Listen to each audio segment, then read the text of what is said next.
kasabı olan Netanyahu bir savaş suçlusu olmanın ötesinde kesinlikle Gazze kasabı olarak aynen Milosevic nasıl yargılandıysa bu da yargılanacak. That was Turkish President Recep Tayyip Erdogan saying that Israel's Prime Minister Benjamin Netanyahu will be tried as a war criminal for his alleged butchery in Gaza. Israel resumed bombing the Gaza Strip early Friday after declaring an end to the week-long truce with Hamas.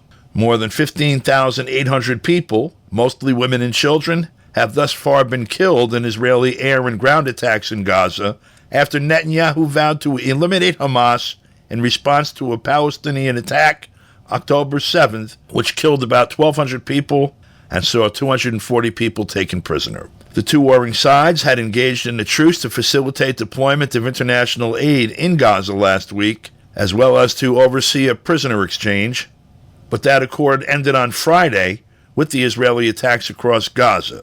And as the renewed bombing campaign has been expanded in focus to include the southern part of the Gaza Strip, the UN Secretary General issued a statement expressing his regret over the resumption of hostilities and urging all concerned parties to halt the fighting and facilitate the release of more prisoners.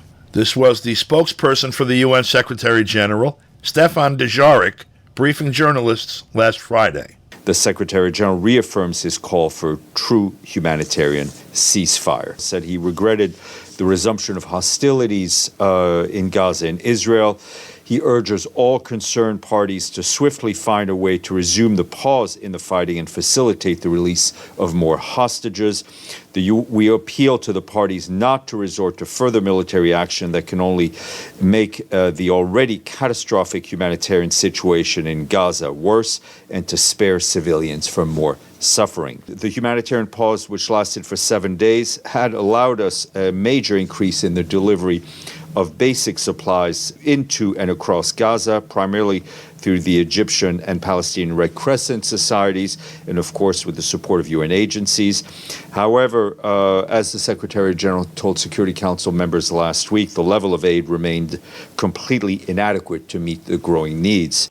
Between the 24th and the 29th of November, 630 metric tons of flour were distributed to about 224,000 people in the south. Also distributed with about 63,000 blankets and mattresses. Cooking gas had been entering daily from Egypt during this period, has been available, or at least had been available at one distribution center in the south, in not enough quantities, unfortunately, to meet the demand. Since the start of the pause until the 29th, approximately 4,850 metric tons of food, primarily rice, flour, and canned food, and 1,700 metric tons of other supplies, as well as 1,110 metric tons of bottled water, also 148 metric tons of medical supplies, and 29,500 liters of fuel were delivered to UNRWA shelters, hospitals, and warehouses in northern Gaza.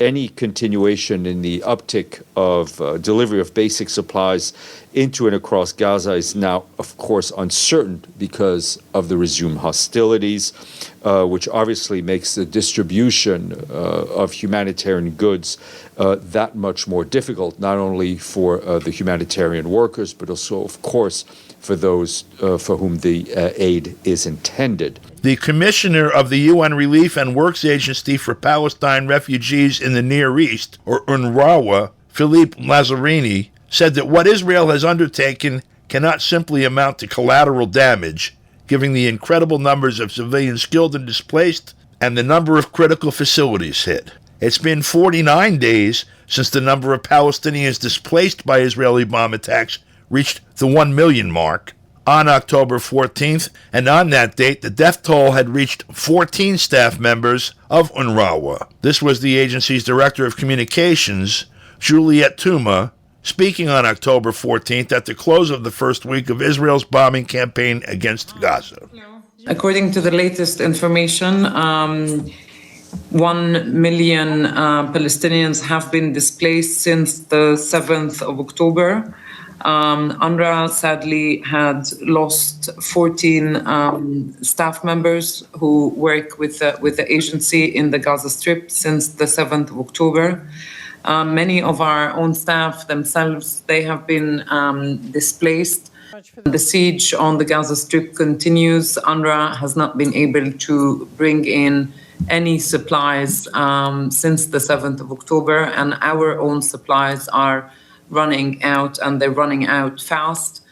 Our colleagues who continue to be in Gaza, who continue to stay and deliver for people in Gaza, including those impacted by this war, are reporting that they are down themselves to 1 liter of water a day in our offices in the south, where we have relocated our center of operation.